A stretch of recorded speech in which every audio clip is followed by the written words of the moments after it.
Au commencement, Internet n'était qu'un petit espace où s'échangeaient des informations. Les informations qu'on partage sur Internet, elles nous concernent. Les données personnelles, c'est toutes les informations, numériques ou papier, qui sont personnelles, qui nous concernent nous, parce qu'on les a émises ou reçues. Mais ça peut être vraiment n'importe quel type d'information. En fait, la couleur de nos yeux, notre prénom, le nom de notre chien, sont des données personnelles. Évidemment, c'est pas très intéressant à exploiter. Les données personnelles, c'est aussi l'heure à laquelle on a visité un site.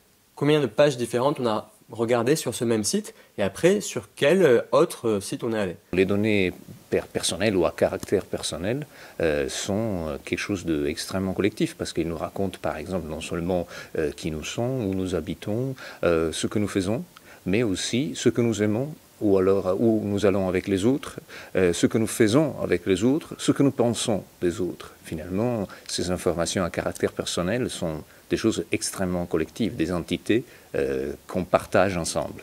Maintenant, on est tous à laisser des informations en ligne. Et en fait, on ne se rend pas du tout compte de où est-ce qu'elles vont aller, qui est-ce qui va les consommer, qu'est-ce qui va les acheter, qu'est-ce qu'on va en faire demain. Certains géants se sont accaparés ces données afin d'en tirer le plus grand profit. Les données personnelles sont au centre d'un marché mondial. Les parties prenantes de ce marché, les acteurs de ce marché, c'est parfois des entreprises de la tech, des entreprises du numérique comme les Facebook, les Google, parfois des entreprises dont on connaît un peu moins l'activité, comme ce qu'on appelle les courtiers en données. Donc il s'agit d'intermédiaires qui collectent des informations à partir non seulement de ce que nous faisons sur Internet, mais aussi à partir de ce que les administrations publiques savent de nous, ou les commerces dans lesquels nous faisons nos courses savent de nous. Pensez par exemple aux cartes des grandes surfaces, aux cartes fidélité des grandes surfaces. Donc tout ça, à la fin, s'ajoute en plus à des bases de données qui sont constituées à des fins de renseignement. Et de tout cela, on fait commerce aujourd'hui. Tout un tas d'équipements qu'on branche sur Internet, les objets connectés et autres, qui posent de gros problèmes de sécurité parce qu'ils n'ont pas été du tout conçus dans cette idée de faut protéger l'utilisateur. Ils sont conçus de façon à maximiser le profit de la personne qui va mettre ce produit sur le marché. Et on a des exemples très, très parlants, ne serait-ce que sur des bases militaires, où il y a des militaires qui se baladaient, qui faisaient leur exercice physique dehors avec leur bracelet connecté, et puis mince, finalement, juste avec ce machin-là qui relevait la position GPS et l'envoyait à des serveurs, tu te rends compte qu'en fait, tu as le plan détaillé de la base militaire, en fait. Et du coup, ce qui n'était pas cartographié d'habitude, en fait, là, c'est carrément cartographié par ce service de bracelet connecté, quoi.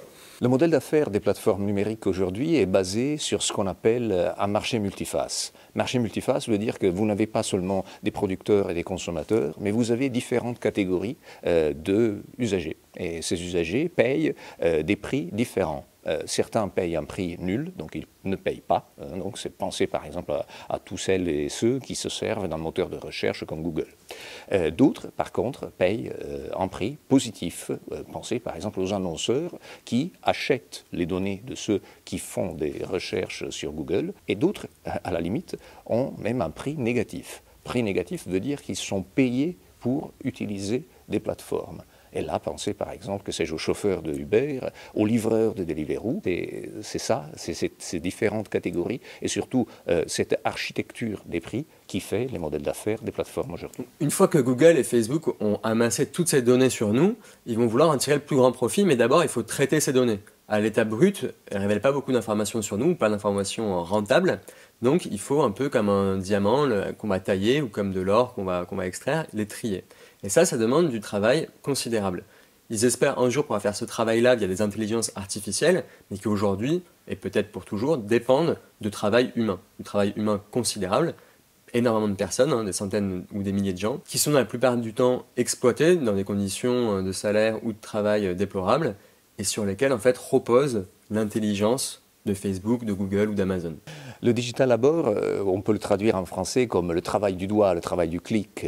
C'est le travail de production de données et surtout de production de tâches de calcul. Ces données et ces tâches de calcul sont aussi nécessaires pour entraîner nos intelligences artificielles, c'est-à-dire pour les habituer à apprendre, pour leur enseigner à réaliser des fonctions, des missions, à reconnaître des images, à reconnaître du son, ou à recommander des marchandises. Et donc tout cela, les machines ne sont pas capables de le faire. Elles doivent apprendre de quelqu'un. Et c'est qui le quelqu'un qui enseigne aux machines? Eh bien, c'est nous. Alors notre travail en fait était basé sur les données que collectait Cortana.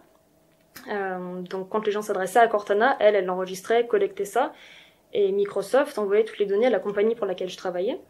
Et nous, les transcripteurs, on se connectait sur une plateforme de travail, on avait accès à toutes les transcriptions, enfin toutes les pistes audio enregistrées par Cortana, et on devait les traiter une par une, donc écouter un par un tous les enregistrements que Cortana avait fait des utilisateurs français.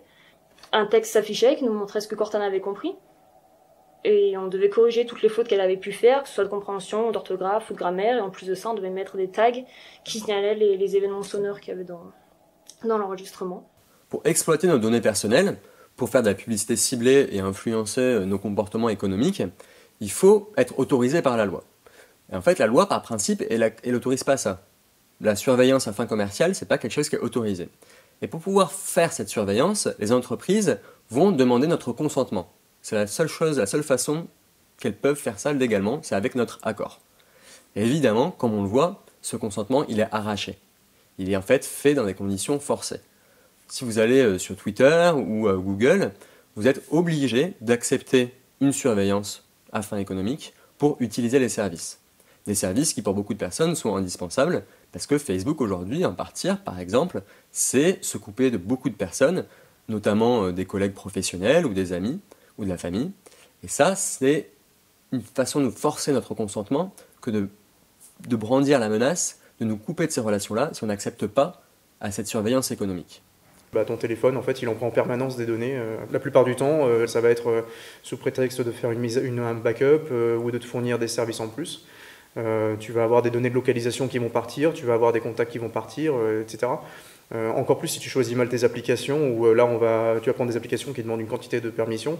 Je sais pas, quand tu installes une lampe torche, est-ce qu'elle a besoin d'accéder à tes contacts? A priori, non, quoi. Enfin, et la difficulté qu'il y a là-dedans, c'est pour l'utilisateur à la fin de comprendre si une permission qui est demandée est légitime en fait. Heureusement, des associations s'emploient à nous aider à en savoir plus sur la collecte de ces données. Pour arriver un petit peu mieux à comprendre ce que font ces applications mobiles, il y a des initiatives qui existent. On a notamment une association française qui s'appelle Exodus Privacy, qui s'est mise en mission de générer des rapports pour les applications à la recherche de trackers. Donc les trackers, c'est quoi? C'est des petits bouts de logiciels qui sont là pour récolter de la donnée à propos des utilisateurs, afin de pouvoir revendre ces données-là, entre autres à des publicitaires. L'idée d'Exodus, c'est de vraiment donner un panorama des applications présentes sur le Google Play Store, des applications et du nombre de trackers qu'il y a dedans. Et à côté, on a aussi le nombre de permissions qui sont demandées. Donc après, on peut très bien voir pour une application donnée, cette application-là, elle m'a demandé ma géologue, mes contacts, mes machins, mes bidules, et en face, il y a 4 ou 5 acteurs qui vont récolter potentiellement ces données-là. Parce qu'une fois que Android a donné à ton application une permission d'accéder à une donnée, en fait, toi, en tant qu'utilisateur, tu n'as absolument pas la main pour dire « Ok, cette application-là, cette donnée-là, je veux bien qu'elle aille être utilisée pour l'application en elle-même, mais par contre, je ne veux pas que le tracker l'utilise. » Toi, en tant qu'utilisateur, tu ne peux pas du tout le faire, ce truc-là. Depuis mai 2018, on a dans toute l'Union européenne une nouvelle loi qui vient protéger nos données personnelles, donc le Règlement général sur la protection des données, ou RGPD. Et cette nouvelle loi vient préciser de façon très claire que le consentement qui est aujourd'hui arraché par les géants du web n'est plus valable. Il ne peut pas être donné sous la menace, il ne peut pas être donné de façon implicite, c'est-à-dire les cases précochées ou les formules du style « si vous ne faites rien, on considère que vous êtes d'accord ». Toutes ces pratiques qui aujourd'hui fondent en fait l'activité des Google et Facebook deviennent illicites. Des associations luttent contre cette exploitation illégale faite de nos données personnelles.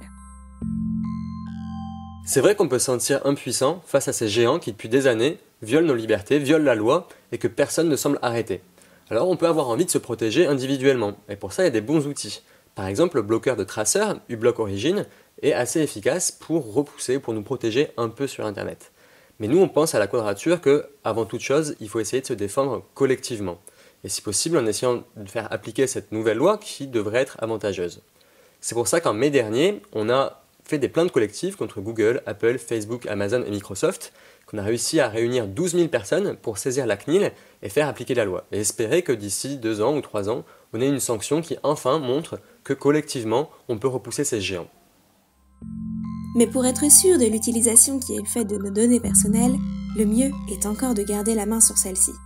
Alors la brique Internet, c'est un ensemble de dispositifs qui permet de reprendre le contrôle de ces données. Et en fait, elle remplit deux fonctions, on va dire, complémentaires. La première, c'est le fait de pouvoir auto-héberger ses données et ses services. Et le deuxième aspect, c'est le fait de rendre neutre sa connexion à Internet, c'est-à-dire d'empêcher que son fournisseur d'accès à Internet puisse espionner son trafic, avoir les données chez soi, ou alors avoir ces données hébergées chez un ami ou quelqu'un qu'on connaît dans sa ville ou quelque chose comme ça. Ben voilà, on sait qu'on a le contrôle physiquement dessus. Et c'est quelque chose d'assez fort en fait. Je vois où est le dispositif physique qui stocke mes données et mes services. Et du coup, j'en suis responsable et je suis autonome avec ce dispositif. L'enjeu aujourd'hui, c'est vraiment ça, c'est reprendre le contrôle des données et reprendre la responsabilité. Mais c'est crucial aussi pour la liberté, pour l'autonomie, de gérer cette responsabilité individuellement et collectivement.